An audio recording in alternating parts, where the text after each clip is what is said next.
Guess I'm just going to have to do that. We're live. Yay. Welcome to our webinar this evening. We're going to be discussing navigating the holidays. It seems that each year the holiday season sneaks up on us very quickly, and before we know it, we're faced with what used to be perhaps a very joyous, exciting time of year.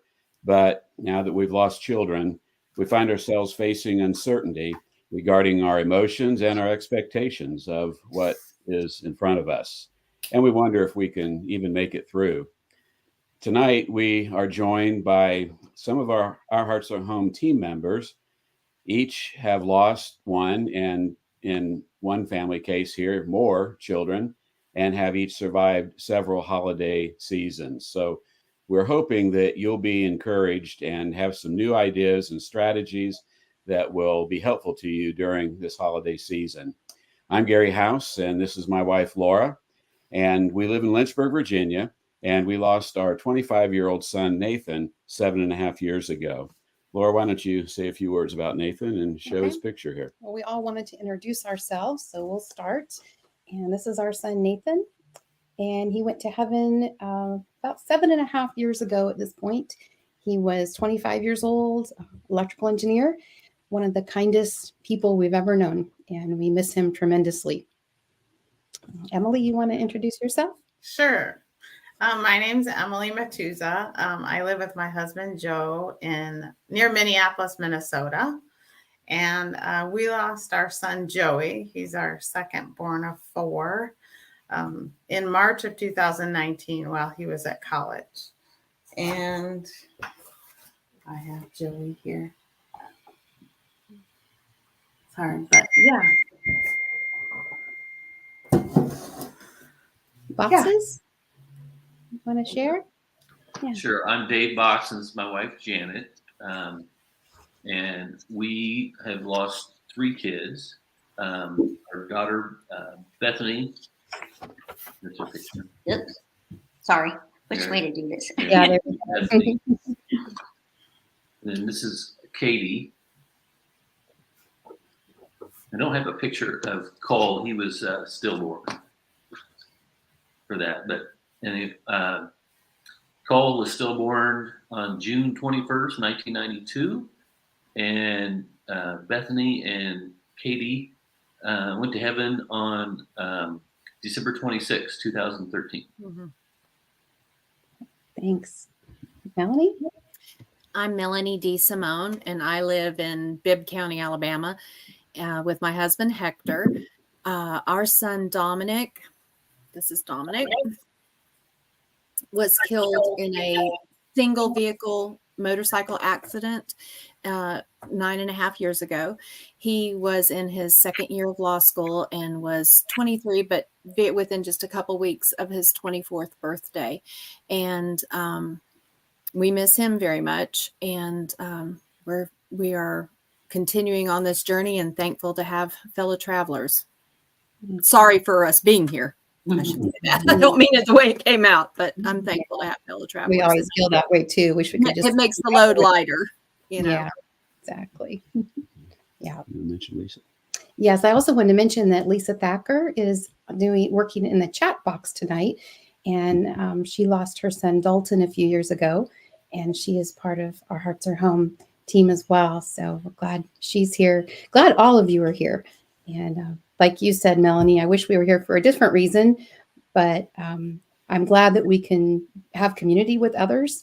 We always love every time we get together with other parents who've lost children, because there's something special, because we all understand. We get the journey. We know what we're going through. So hopefully this will be helpful tonight.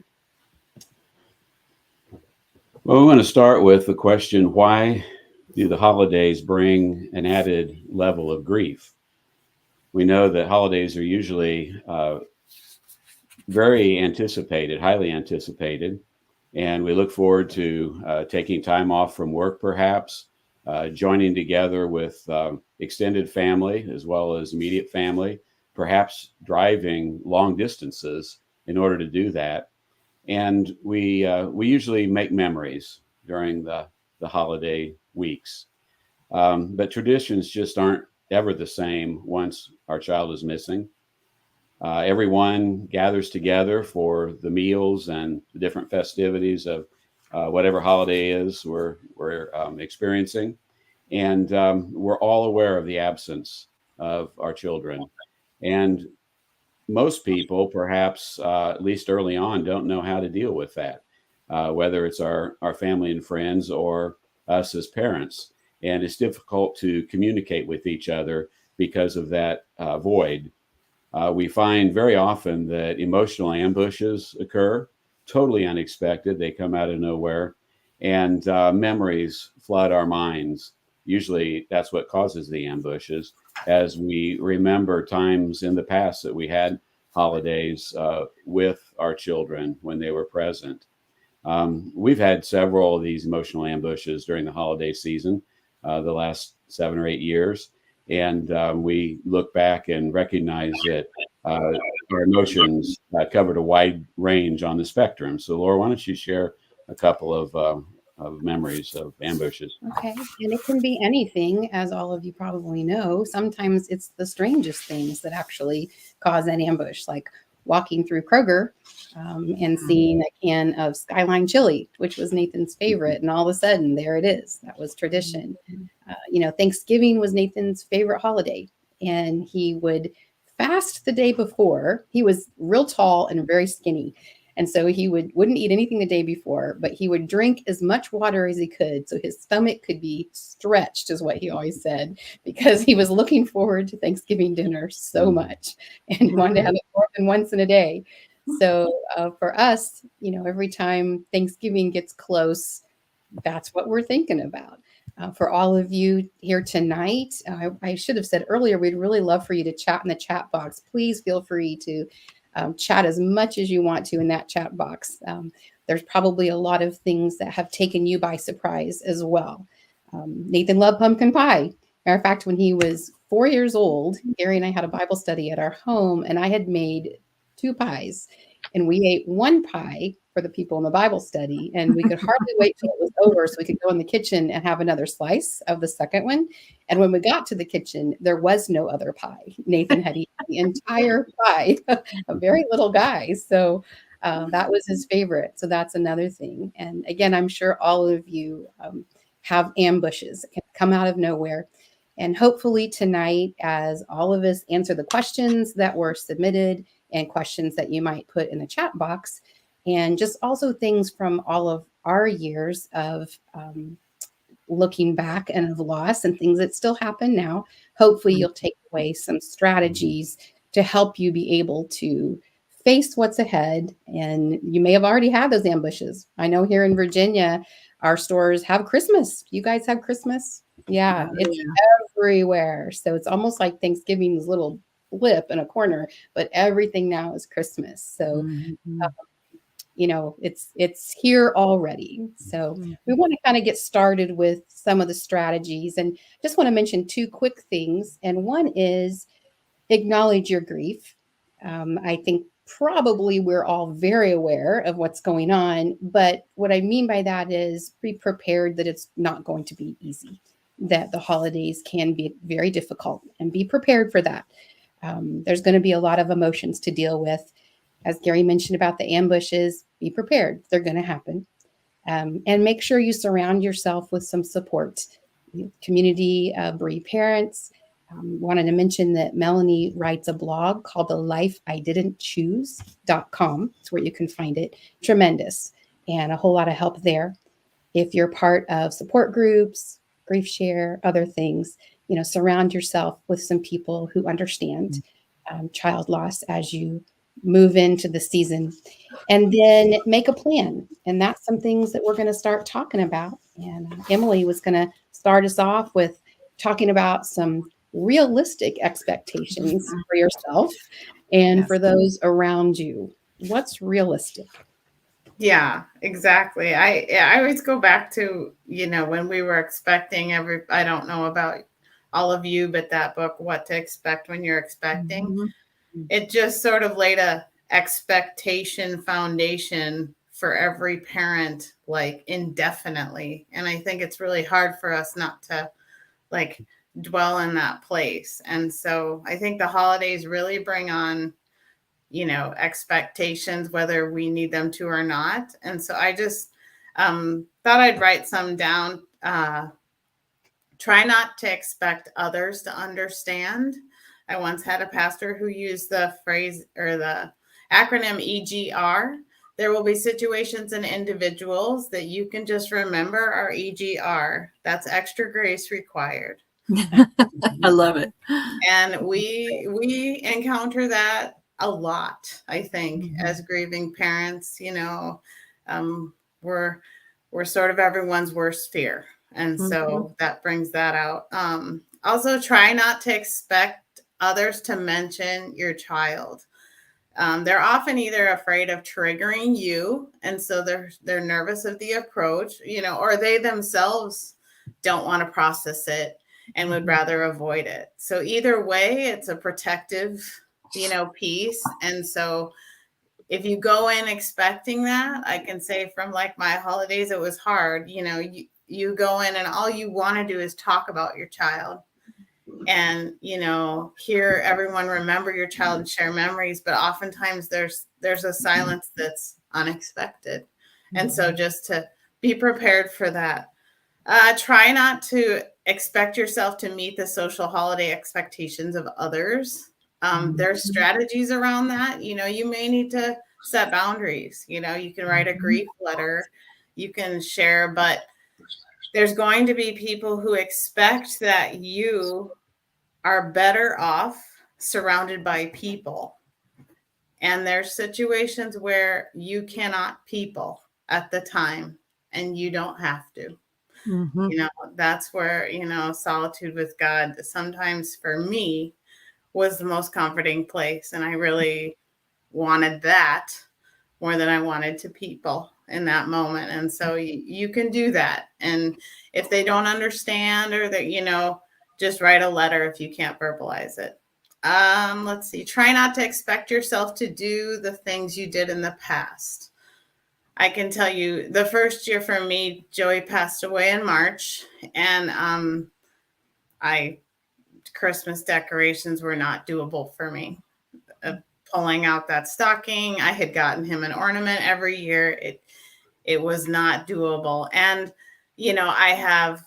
I have 3 boys and a girl and my husband, and really I was the one into it more than anyone else. So it really would have been on me to do it. And I asked them if it was okay. They were fine. So we just got a little live tree and put it on the dining room table. And I didn't get ornaments for it. It smelled really good. It was what we could do. Let's see.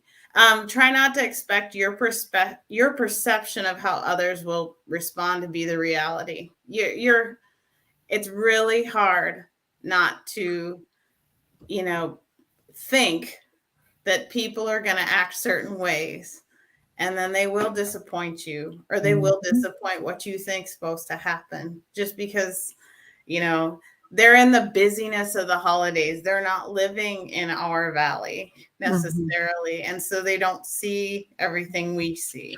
And so it can be a challenge. And then the things to expect for me, it was expect that God knows our pain and he's near to our broken hearts. I even in the holiday season, especially, I think it can be a heavy emotional season. But I almost feel like in those tears, Jesus is so near, and the comfort is present. And so just allow for those moments with God. Expect the hope you find in this season of our Savior's birth to be a hope of heaven. And, it's hard to have the super excitement you had before for these holidays, but what you can have is the excitement for the hope of heaven and the reunion you'll have with your child. And that would not happen if it were not for, this season and the birth of our Savior. And so focus on that when you're focusing on hope. Expect memories to gradually move into a place of comfort as you walk through your grief journey. They'll be painful at first, and, you'll have to remember those with pain. But as you gradually walk this road, you'll find that they'll start to be joy with the pain, and you'll start to really relish those memories, as such special moments that you can cherish. And then expect fellow grieving friends to understand the challenge this time of year can bring. I'm sure everyone in the chat and everyone watching this completely understands. It's like when you meet the first person who's had a child loss after you lost your child, and that connection is immediate. It's almost as if no words need to happen, and you're just both together and you get it. And so just expect that and find those people if you need them, at this time of year especially. Expect the tears to help you move through the process of grief. Like earlier, sometimes if you have an emotional outburst at a social holiday situation, whatever, step outside and process it. Drive separate, give yourself that moment to grieve, because that's love. You loved your child and you're grieving them, and that's completely normal, and it is okay. And then expect time to move slower or seem slower than it is for everyone else. I always think of the holidays as like, oh, I'm so busy, I have so much to do, and you hear people telling you that. And I feel like you're just sort of frozen. I at least felt that way.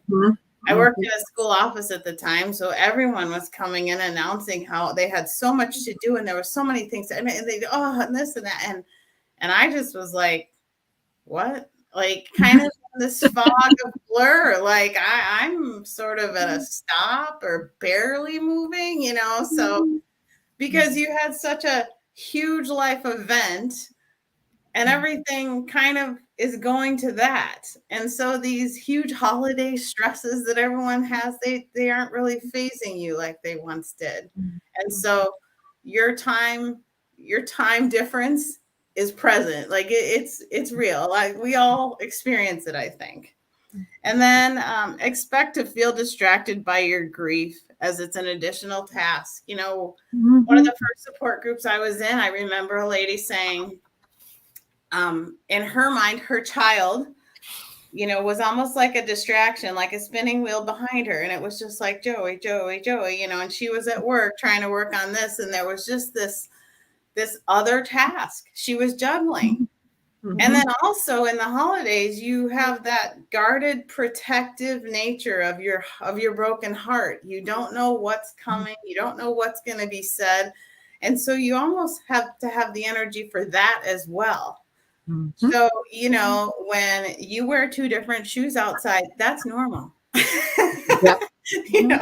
Because you're juggling a lot in your mind in that moment, and it's okay. Yeah. I did the two shoe thing once too. So I didn't know. I never knew that was other people did the same thing. Yeah.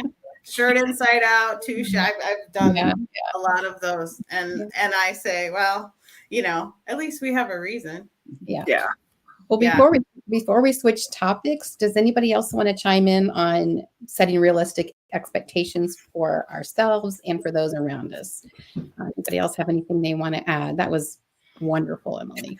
Yeah, I feel like you did a great job of hitting all the, not just the high points, but really a huge number of the potential pitfalls, both for what not to expect and what to expect.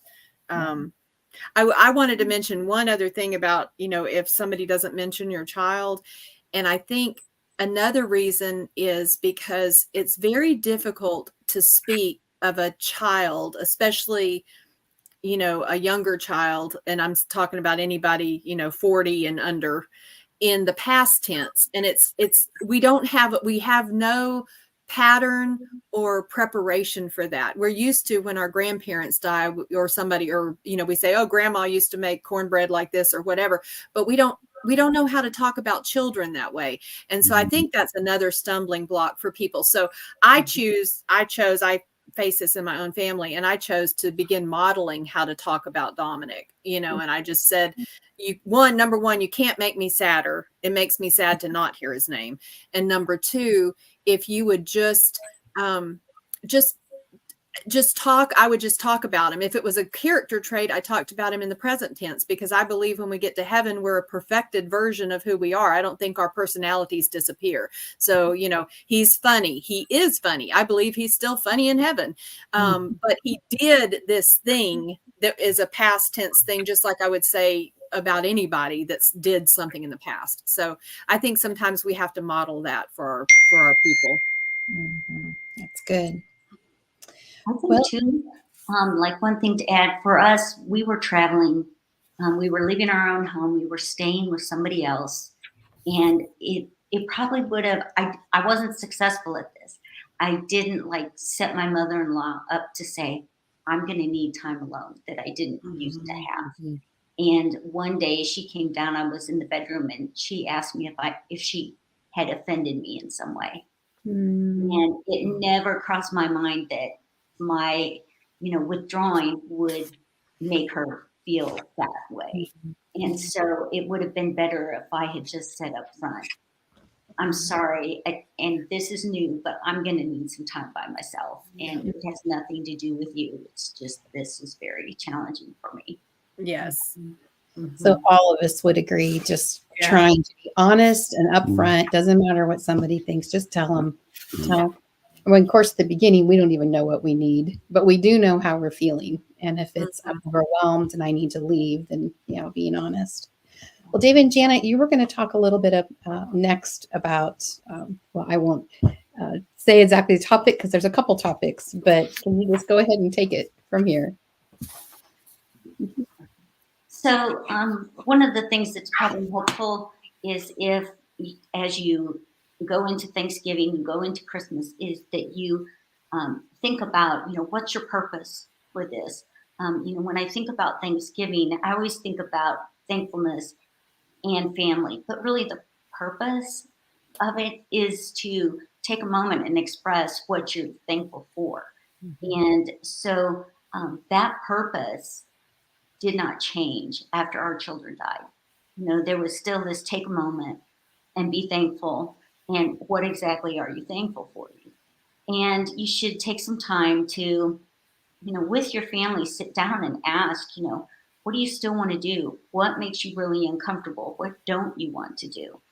And one thing I have found is family dynamics are a big deal. I grieved very differently than David and Grayson did.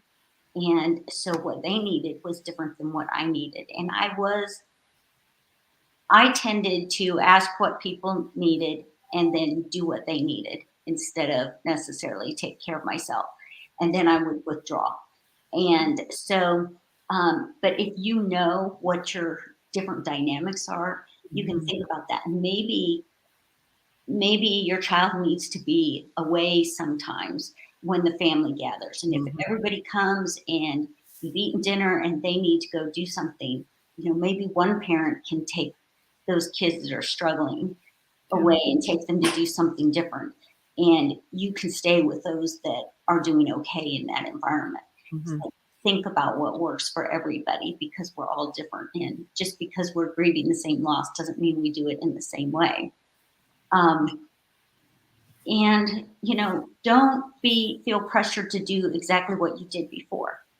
And I guess one thing I want to say about that is families have expectations. Extended family has expectations. And, like it was said earlier, is their focus is on doing what they did before. And they may recognize this might be hard for you, but they really cannot imagine really how difficult it is. Yeah. And so they don't really comprehend what's going on in your home and in your hearts.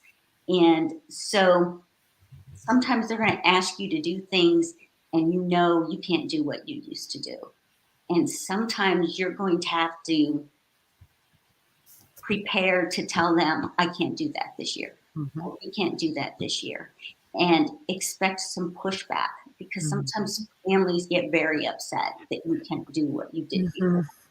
And sometimes it's all about them wanting everybody to be together. And they think that's going to make everything better, as opposed to them recognizing, you know what, that doesn't work for them. And next year we can try again, Mhm. and you can see what it looks like. So it's okay to make new plans, and maybe you go and you decide you want to do Thanksgiving alone, and maybe your family does it separate one year and you find out, that didn't really feel good. So next year I want to try something different. And that's okay. It's there's no rule book for this. And we have to figure out, what works for us, as individuals together Janet, and family. there's so many comments about what you're talking about here going on in the chat. Someone says it's the very hallmark expectations that make the holidays so difficult. But I want to read this question and pose it to all of you, because this has been asked twice now, and it was submitted also. What do you do when you need to withdraw? They don't understand your need to withdraw, or it's offensive to close family members. What do you do when offending someone will just cause more drama that you don't need? To me, that's where I started out, and I have a whole series about Christmas if you look on the blog. But one of the things that I started doing, well, actually I did the second year, was I realized that my family was headed into the holidays and they thought everything was going to be like it had always been. Now, they gave me grace the first year, but the second year, nope, we're done. We want it all like we used to have it. And so I wrote an email to my family members that would normally participate. And I just said, I understand this is frustrating for you. I understand that you feel like you're losing something too. You're grieving too. You're not only grieving the loss of Dominic, because these were closer family members, but you're also grieving, the loss of me, like you used to know me, and all the traditions like we used to be able to do. But I can't help it. I can't tell you that I can do this. I can't promise you that I'm going to do this. And I also told them, if I walk out of the room, please don't follow me. I just need to be alone. It's not a rejection. It's not, and I know that won't work for everyone, but I was amazed at how much that made a difference when I would, you had said, Laura, just be honest. And I think that it's that the best thing for us to do is be honest. And then, like Janet said, I mean, in the end, we can't meet everyone's expectations. And you also said it too, Emily. And we just have to allow that to fall where it falls. I mean, in the end, that's what we have to do. But I do think that it's very loving to tell them if you feel like you can. I really think that a lot of people would be amazed at how much communication opens doors and makes things a little smoother. And like I said, there's a whole my blog's totally non-commercial, y'all, but there's a whole series on the blog. And if you don't feel like you can say it, just take the blog post and post it to your Facebook or send it to your family. I was actually going to suggest that, Melanie. They just emailed from blog.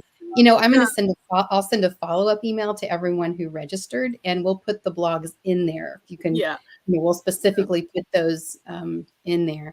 Because there's one that's like a letter from a grieving parent, and that gets shared a lot because I think it helps a lot of families, a lot of grievers communicate to their families.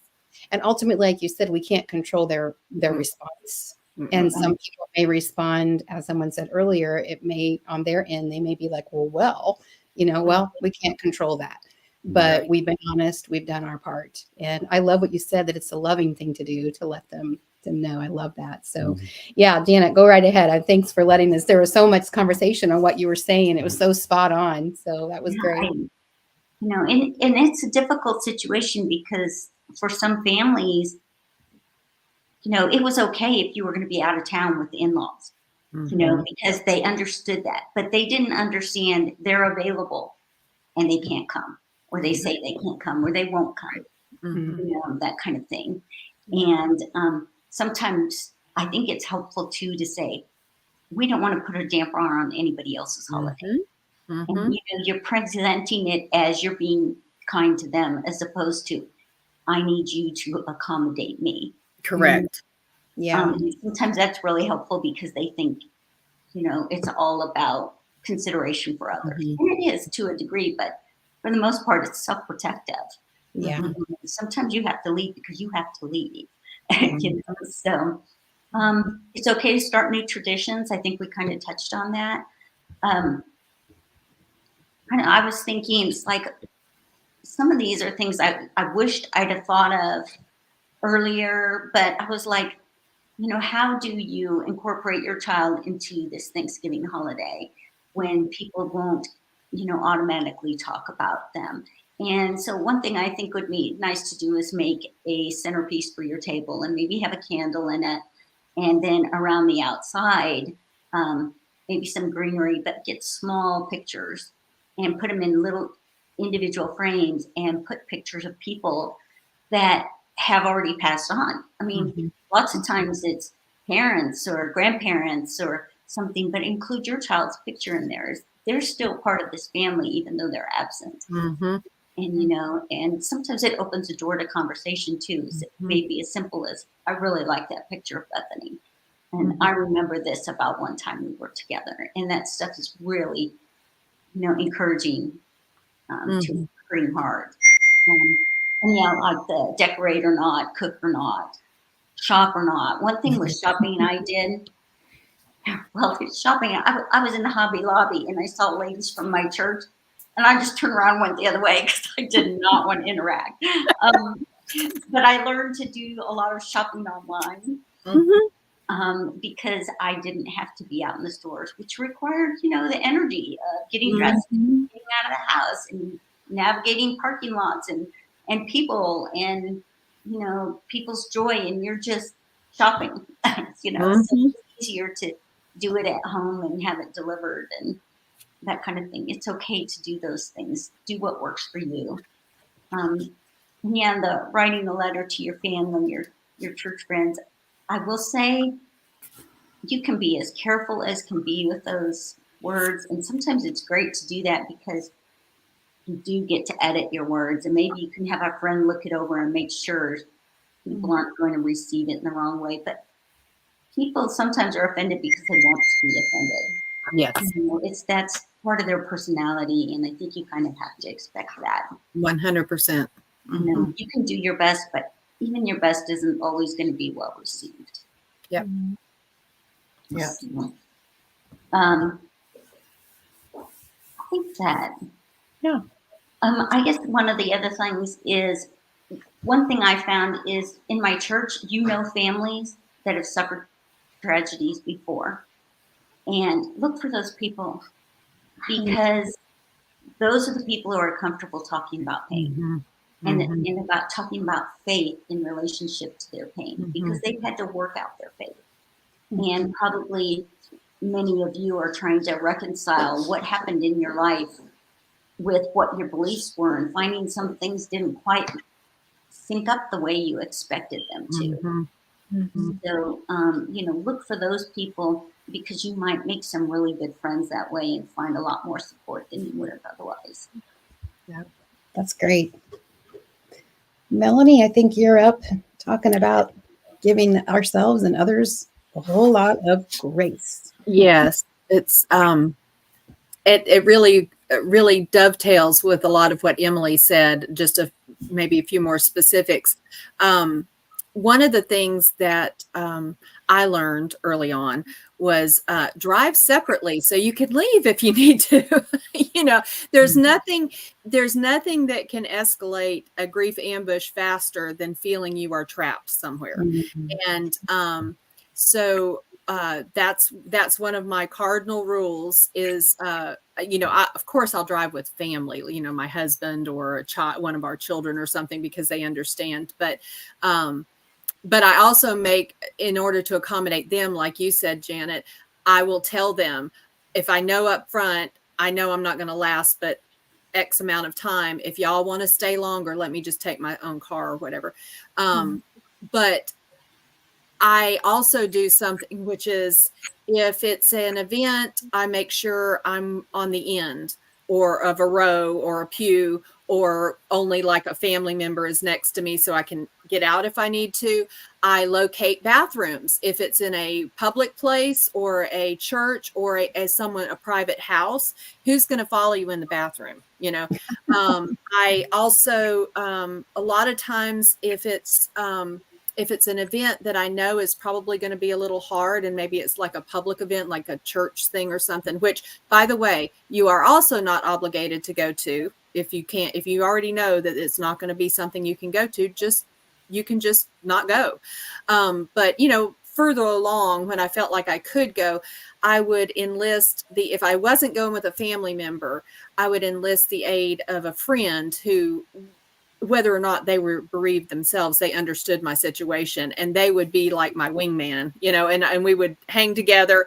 And if they saw me getting kind of cornered by someone, they would come up, if we weren't already together anyway, and they would make a way for me to escape the conversation or whatever. So I really planned, and I still do to this day. I plan ahead. Like, you will always find me in the kitchen after an event, because I will wash the dishes, because it's a natural thing. I'm doing something that needs to be done, and nobody else wants to come wash the dishes. So I have my alone time, and which segues to the next one, which is plan for alone time and or quiet time each day, or at intervals, so you can grieve. For some of you early in your grief, or maybe some of you that have never heard of this before, you may think it sounds really odd. Well, how can I time my grief? How can I plan my grief? But what I found was that having time early in the morning, because I get up super early, and it's something that's very cozy in the dark, and especially in the holiday times, I usually build a fire. So I just have firelight, and sometimes I read my Bible, or I read other things that help my heart, or sometimes I just sit there and I journal or not. But having this separate time to get the feelings out really makes a huge difference. And what I've found is that emptying myself that way, then I can really, I say, like, you have to breathe out the pain and you can breathe in the comfort of God. But if you hold your breath, you can't take in any more air. So if I keep that pain inside, I'm missing out on creating space for the Holy Spirit to comfort me. And so that makes a huge difference. It doesn't solve anything. It doesn't keep me from having breakdowns sometimes later in the day, but it does make a huge difference. I don't do it all the time anymore, but especially during the holidays, I make sure, like Janet said, where she had gone into a room and her mother-in-law was kind of wondering if she was upset, had done something. I make sure when I host my family, or I have to be out of town or whatever, I just make sure that I have at least 10 minutes, a couple times in the day, where I can just get away, because I'm an introvert. And so I need that anyway. And when I'm especially stressed, which the holidays stress everybody, and then with grieving a child, it's even more, I just have to have that time. So I just plug it in one way or the other. And sometimes it doesn't work out, but it does make a difference when I can get it in. And then pre-grieve if you can. And what pre-grieving is, Janet actually wrote a really good blog on that. It's going through, walk yourself through the day or the event or the gathering, and think ahead to the points at which it's likely to be particularly difficult, and think about how you're going to feel, and try to let the feelings come. It won't be as strong, but you can begin to process. Like Emily said, you have to process your feelings. You can't ignore them. You can't run away from them, and you can't stuff them. I can promise you that. So that makes a big difference. And then don't feel like you have to send Christmas cards or family update letters. For the first 3 years, I didn't send anything, because I could not figure out. I mean, people knew that Dominic had died, and there was no other news that needed to be shared. I didn't have anything. And, but then about the third year, some different things had happened. The kids, my adult children, had moved, and I'm always the keeper of the family addresses. So I'm usually the one that kind of gives all that information out once a year to folks. And, but instead of a Christmas card, which I still wasn't ready to do, I sent New Year's card and a New Year's letter and a new, and one, it took the stress off because I didn't have that absolute, deadline of December 25th. I had to send it out. And when I say New Year's, I mean, I sent it in January. I don't mean that I sent it to trying to get there New Year's or right around New Year's. And the other thing that helped me eventually get back to sending a letter was, I decided that I just couldn't send these things without Dominic's name on them. I mean, we homeschooled all 4 of our kids. My kids lived at home through college. And like I said, I'm the keeper of the family addresses and phone numbers. Everybody calls me. If they can't find somebody, they call me. And so I've decided that I would put his name in brackets, like when a word has been left out that should have been included in some kind of a paragraph or a sentence. And so and it gives context to the rest of what's there, and so I sign everything now, our family newsletter with all of us, and then Dominic's name is in brackets, which gave me a way to include him, and that really helped my heart be able to send him again. I don't send them every year. If it's a hard year, the year my mother died, I didn't send one. If I was sick one year, I didn't send one, and I don't feel guilty and I don't care. So, you do not have to send one. It is not obligatory. Don't accept invitations unless you want to. We've kind of covered that to some extent. The only thing I would say is, again, bereavement is not an excuse to be ugly. So if you know really that you're not going to go, just be honest and say, I am sorry, I just can't come. And you don't owe them an explanation. You don't have to tell them why you can't come. No is a complete sentence. I'm sorry, I can't come. The other thing is, you may have something that you're toying with going to.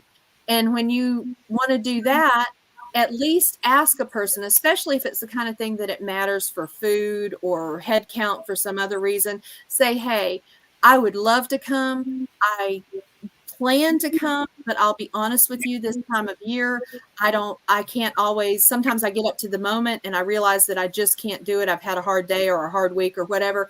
And I'll tell you as soon as I can. Is that okay with you?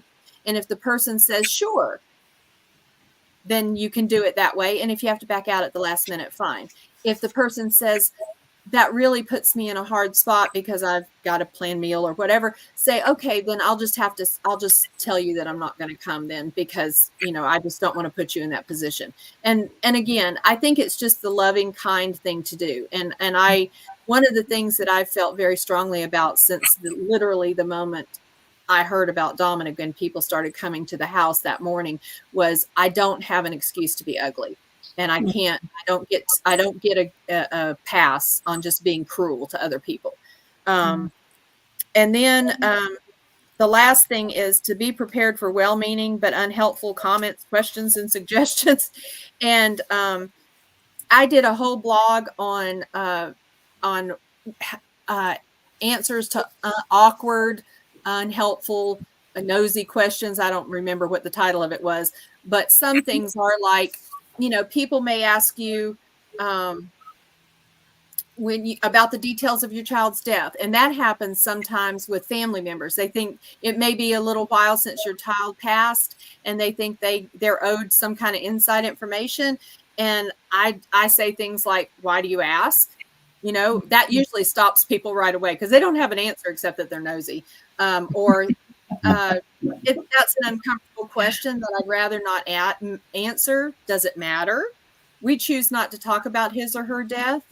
I prefer not to relive that trauma. Thank you. So those are some examples in this blog post, and the other one I'll touch on here is when asked if you think you're back to normal or over it, and that's a common one from family members.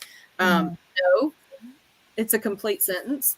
I'll never be over my child. I'm not over any of my children. How could I be? If he was alive, they would be completely fine with me talking about him. My life has been shattered. I can't even find all the pieces, much less assemble them into whatever normal used to be. It's a daily adjustment that I will be making for the rest of my life. And there's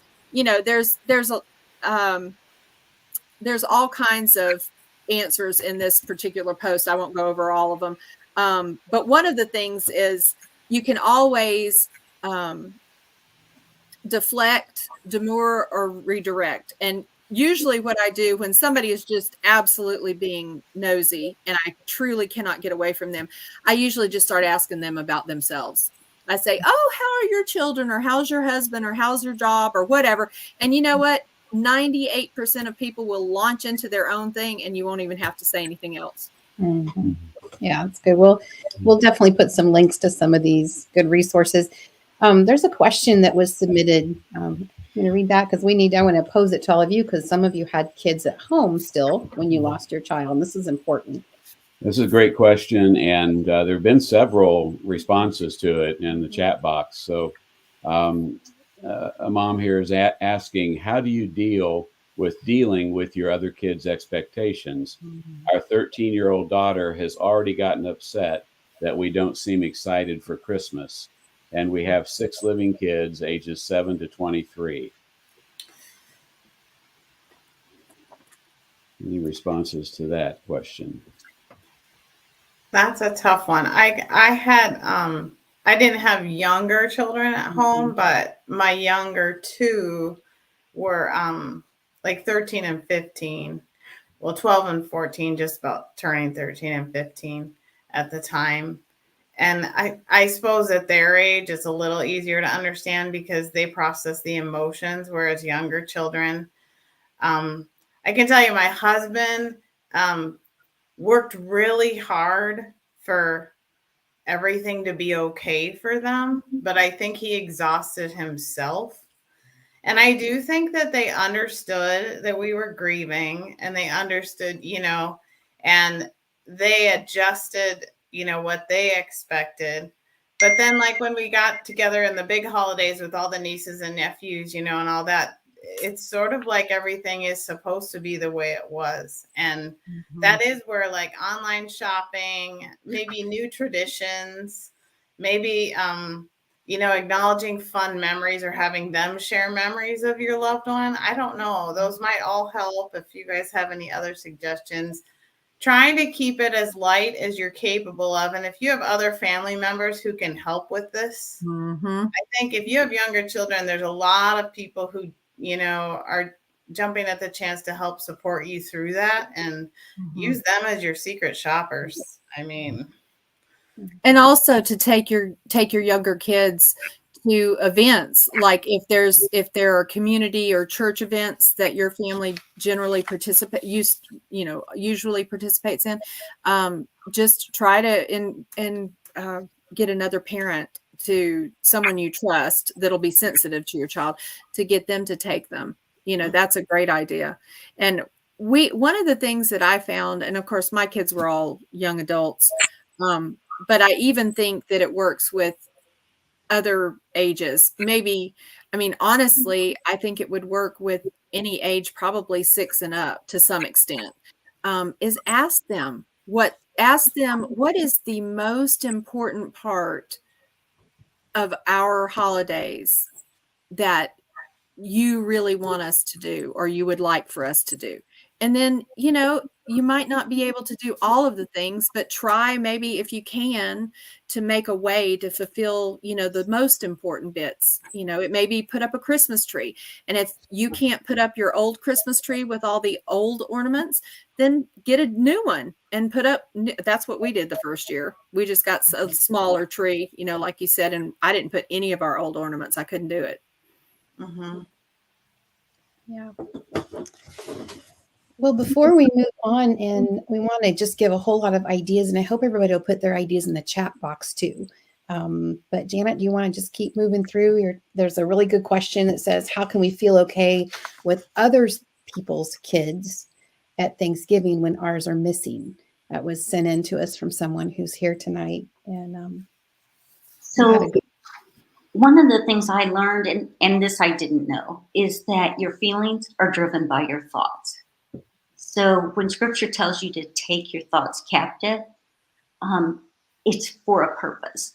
And so one thing is you really need to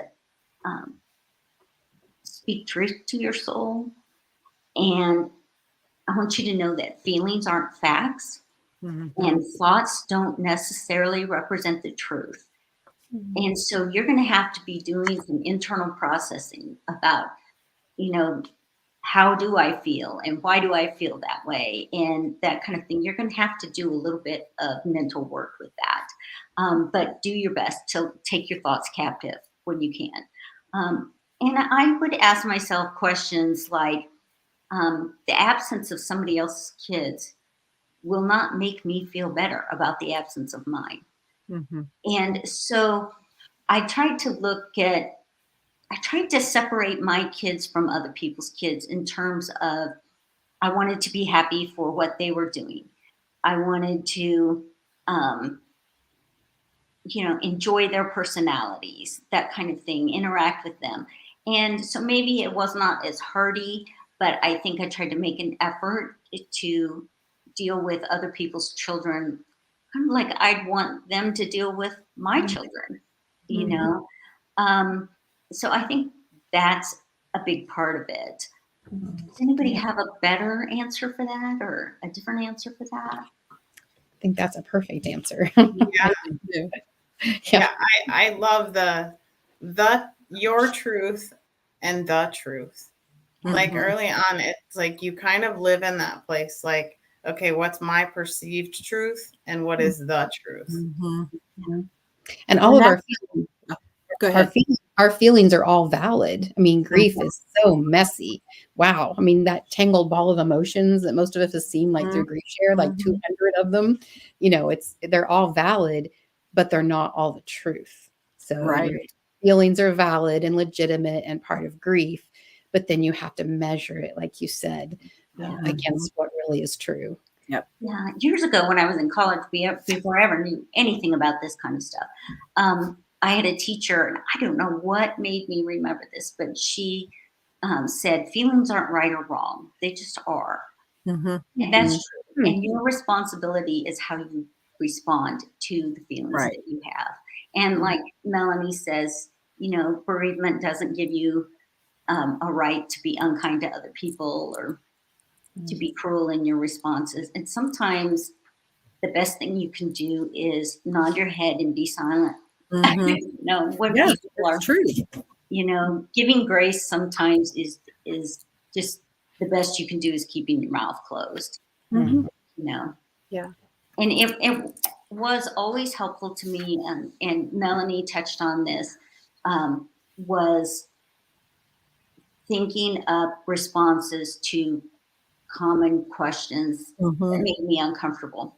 And, initially I was blindsided by these, but, if you can step back and think about what's a good reply to this, or look at like Melanie's blog and see what suggestions she gave, or like if you are part of, a bereaved parents support group online, Mhm. post the question, how would you respond to this kind of comment Yep. you're getting? If you need help, ask the community, because Mhm. lots of them have struggled with the same things you're struggling with. Mhm. Mhm. And you can get some good feedback. And it's really always helpful if you think some of those through in advance, because Yeah. then you're much better at. I have a friend who role played things with her husband, and it Mhm. prepared her for those social opportunities. And I thought, wow, what an awesome idea. Mhm. It is. So, I can't believe how fast this hour has gone. I know we started a few minutes late, but I don't want us to go without throwing out some more of these ideas. And I hope the chats have been great. I can't wait to read through them Yeah. when we're done here. Hopefully, everyone can add to this conversation too. But we want to talk about honoring and remembering our kids' ideas during Thanksgiving and then during Christmas, because multiple people ask questions, as they were registering for the webinar. Many people said, can you give us some ideas of how to remember our kids? And so those of you who are in the chat box, I hope that you can add too, because I'm sure you have some wonderful ideas. So let's just all throw out some of our ideas for remembering and honoring our kids. for me, a I- lot of it, Sorry, Janet, go ahead. say a lot of it depends on how your family and friends really are responding to your grief, how open they are to letting you express it. And so sometimes I don't want to push in where people are really uncomfortable. Mhm. I do kind of wish I would have, like if I was hosting something at my house, then I might have said, we're going to take a minute, we're going to light a candle, or bring a candle for somebody that you're missing, and we'll just light them and they represent the people. And those will just burn the whole time we're together. You don't have to say anything. If you want to say something, you can, but we're just going to light this candle because these people will always be part of our lives. Yeah. Mhm. I was going to say, I ended up, after the first year, I was able to open those Christmas boxes the next year. And the ornaments were excruciating, but I just decided to get a little tree, like a little lit tree, pre-lit tree. And because people bought memorial ornaments as well. So there was all these Joey based ornaments. And so I got this tree, and we have a Joey tree. It's a little tree, and it's on top of our shelf, and it's up year round. And it's kind of just stuff, they'll find we'll be on a hike and we'll find a special rock, and he loved hiking. So we'll just add it to the base of the tree. Yeah, That's great. we have Sharon just mentioned, says we have an Auntie Rachel tree that we buy ornaments for, and Joy says we have a Stephen tree with his ornaments. So Yeah. that's really neat. And somebody else just mentioned buy gifts that you would normally buy for your child that they would love, and then donate them to someone else. Yeah. A great idea. And I saw somebody else, they do a crossword puzzle every year in honor of their child because they love puzzles. That's fun. That is I think that's what it said. Or maybe it's a puzzle. Either way, what a great idea. We were given a clear ornament. My youngest daughter's Sunday school class did this, and it had white strips of paper inside it.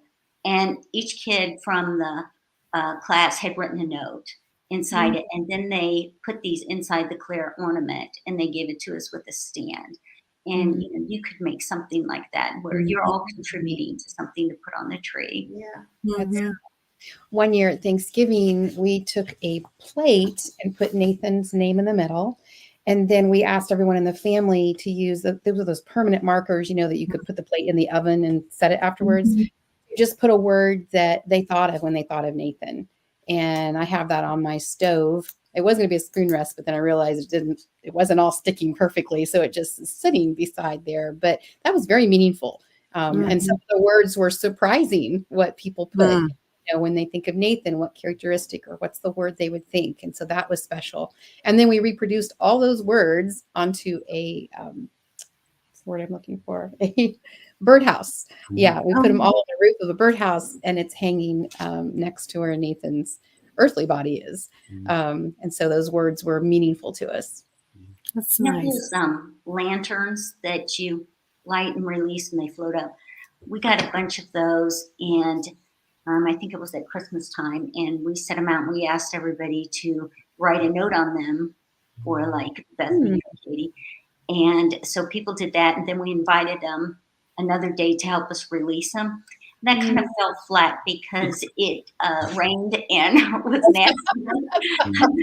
And we still have those. And one thing you should do if you're going to think about doing something like that is check and make sure that it's okay in your area, because it's a fire hazard. And so some communities, those are just outlawed.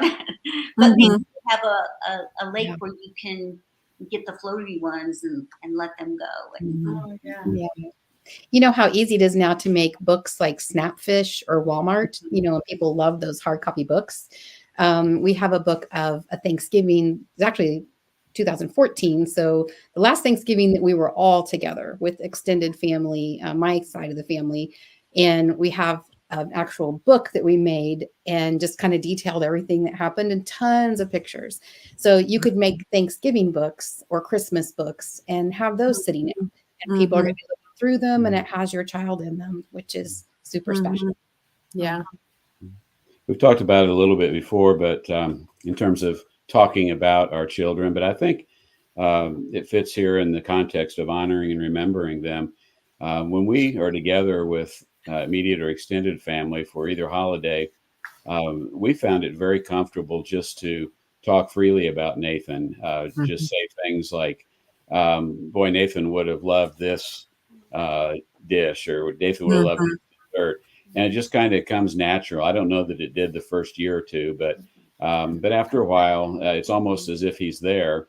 And it really helps a lot because it keeps his memory alive. We don't want to forget our children. And especially during the holidays, we don't want anyone we're with to forget them. But if we can just feel comfortable talking about them, others will tend to start sharing some memories. Remember when Nathan did this at Thanksgiving or at Christmas, and usually others will So do the we same. kind of took it upon ourselves to be the person to break the ice because it was Right. the elephant in the room. Right. So we're just like, okay, we're just going to tell a story. And then everybody kind of relaxed. And so that won't work with everyone, I know, but we were grateful that it did. I think too, sometimes it was difficult mostly because my emotions were so raw.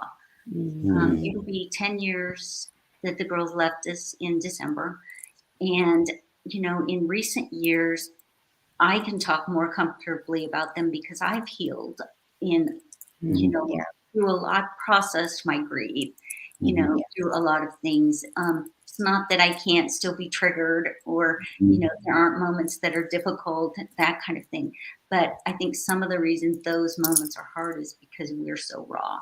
So, you know, we hyper-analyze everything that goes on around us.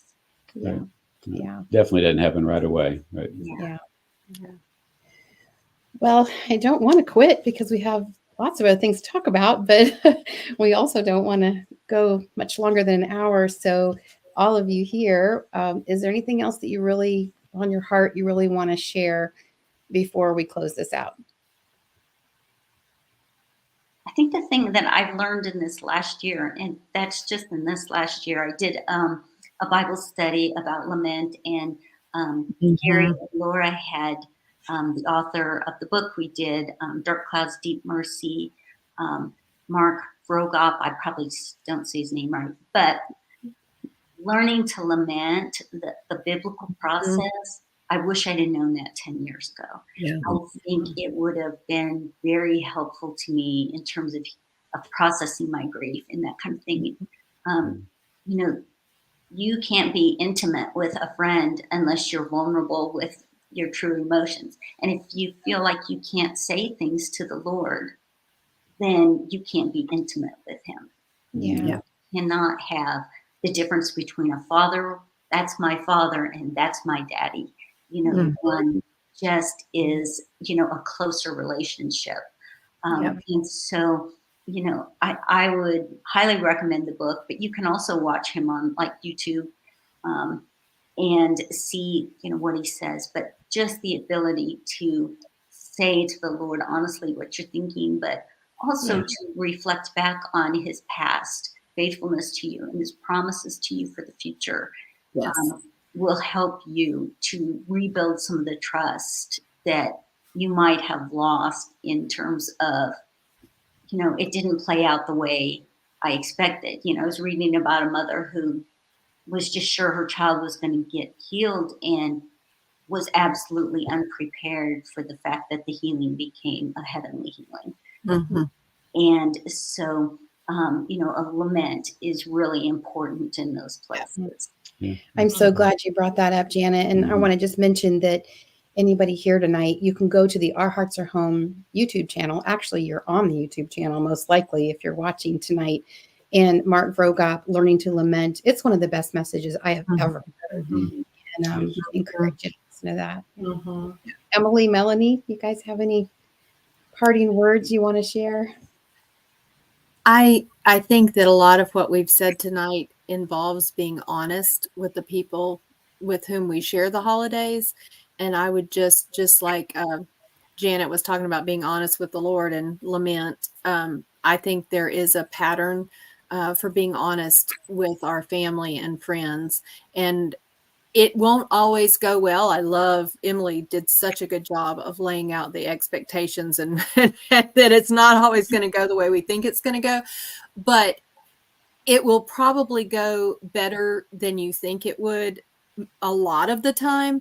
And if it doesn't go well, you're no worse off, because they're going to be upset anyway. So I would just really encourage everybody to be honest with yourself about how much energy you have for this season, and then be honest with other people about how much energy you have for this season.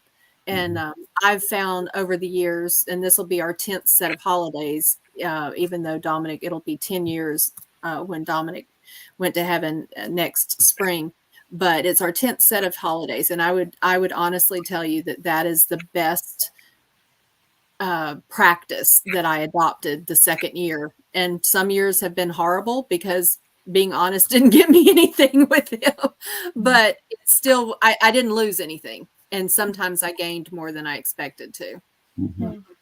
David or Emily, you guys want to share anything? I was just gonna, for me, and this is tough because I did have to set boundaries with, some family members. And I can tell you that I sort of live in this place of, I can't control other people's actions, but I can control my response. Yeah. And if you kind of live in that place, and you go in it with a hope, like that we have, it will help. David, any thoughts before we head out of here? One thing, just know that your child has two dads now, and they're in very good hands. But I think for me, it's just my kids are just as important now as they were when they were alive with me. So I'm going to talk in the same way I did before, and I know that they're in better hands than mine. Yeah. I love that. Love that. Just one more thing. We talked about joy, having joy for the holidays and how hard that can be. I like to think of it in terms of, like, if my dream vacation was a trip to Hawaii and I bought a ticket and they used to send them to you, when you received them, you had this great moment of happiness because you're taking this trip and you've got your ticket in your hand, But the truth is, your trip may be 3 months or 6 months away. And every moment between then is not going to be reflected with that kind of happiness. Maybe it will be when your friend asks you, about this. Heaven is kind of like that. You have this kind of quiet joy inside you that says, I know this is not the end. I'm going to see my kids again. And on top of that is, I feel such gratitude to the Lord for the cost he paid so that we can do that. And I guess one of the things I'm working on is, I don't want my whole focus about going to heaven to be about reunion with my kids. I want it to be this, I'm so glad I get to be with you. You did this for me, And so when you think about if somebody is telling you, why can't you just be joyful? Is maybe my joy doesn't look like what you expect, but that doesn't mean it doesn't exist. Correct. It's still there. Correct. Yeah.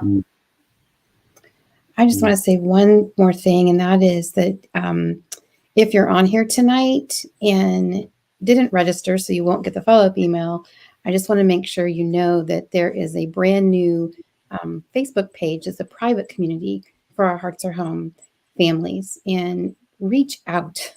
If you're having a hard time or you're going to something and you just need a bunch of people to pray for you, surround yourself with community, and all of us and lots of other people that are there would like to be honored actually to be that for you. So reach out to other bereaved parents. There's several places to find them, but one is just one of many is our Hearts at Home, and we would love to do that. So. Well, I guess we need to close here. thanks for being with us, everyone. And for those of you who have shared so much, Emily and Janet and David and Melanie, just thank you for taking the time tonight to share the lessons you've learned during this grief journey that you've been on. We're different people, and we'll always have a new identity. And if whether it's, we're 10 years out from losing our child, 20, whatever, the holidays are never going to be the same. Mm-hmm. And that may not be a bad thing. We step into a new reality, and through our devastation, our pain, God does amazing things in us and through us that possibly would never have happened without the depth of suffering that we're experiencing.